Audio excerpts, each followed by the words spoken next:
कान का दर्द बहुत तकलीफ़ देह होता है। कान में दर्द हो तो सुनाई देने में प्रॉब्लम हो जाती है। अगर कान में किसी रेशे की वजह से दर्द है, कोई इन्फेक्शन हो गया है, चाहे बड़ा हो चाहे बच्चे हों, ठीक है, बच्चों में भी मसाइल हो जाते हैं। कान में इन्फेक्शन हो जाता है, कान सुनाई देना बंद हो जाता है, ठीक है, कान बंद हो जाता है या पीप आने लगती है।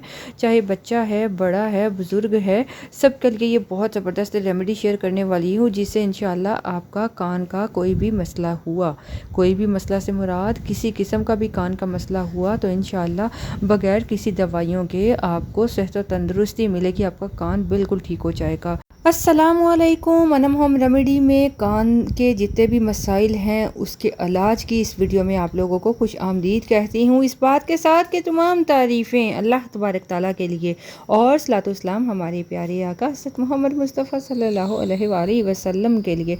तो आइए चलते हैं रेमेडी की तरफ। इस रेमेडी को कैसे बनाना है, कैसे यूज़ करना है। आपको चाहिए होगी काली मिर्च, जी हाँ, ब्लैक पेपर। तकरीबन आप 5 दाने ले लीजिए ब्लैक पेपर काली मिर्च के।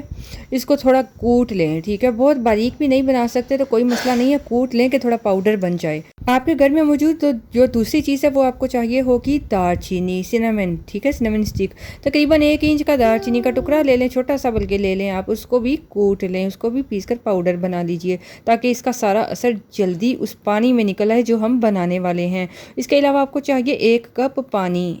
इसको पैन में डालकर दोनों चीज़ों को अच्छी तरह से पकाएं कि पानी 1 कप से आधा कप रह जाए। जब आधा कप रह जाए तो अगर बिल्कुल बारीक पिसा हुआ दालचीनी और जो स्टिक का पाउडर था तो इससे आप ऐसे ही पी लीजिएगा, लेकिन पीने से पहले आपको इसमें शहद मिलाना है। 1 चाय का चम्मच शहद मिला लीजिए या आधा चाय का चम्मच मिला लें। अगर थोड़ा मोटा मोटा कूटा है ना तो इसको छान लें। अच्छा, अब आपने इस पानी को कैसे पीना है ये समात फरमाइए। अगर कोई बच्चा है तो उसको रात को सोने से पहले 1 छोटा चम्मच आप दे दीजिए, ठीक है, और अगर बड़ा है तो ये जो आधा कप रह गया है ना वो थोड़ा थोड़ा आपने पीना है। 3 दिन में आप देखोगे, 3 दिन क्या बल्कि 1 ही दिन में आपके मसाइल ठीक हो जाएंगे। ज़्यादा से ज़्यादा आप देखिएगा 3 दिन में इंशाअल्लाह आपके कान के जितने मसाइल हैं ठीक हो जाएंगे। यकीन के साथ पीजिएगा, आपको मिर्ची लगेगी लेकिन आपने इसको पीना है। याद रखिए, इसको पीने के बाद 1 कतरा भी आपने पानी का नहीं पीना, कुछ भी आपने इसको पीने के बाद खाना पीना नहीं है। इंशाअल्लाह आप ठीक हो जाओगे। इसको सदका जारिया समझते हुए शेयर कीजिए, ऐसा नहीं हो सकता कि आपको इससे फ़ायदा ना हो। अपना बहुत ख्याल रखें, दुआ में याद रखिए। इजाज़त चाहूँगी। अल्लाह हाफिज़।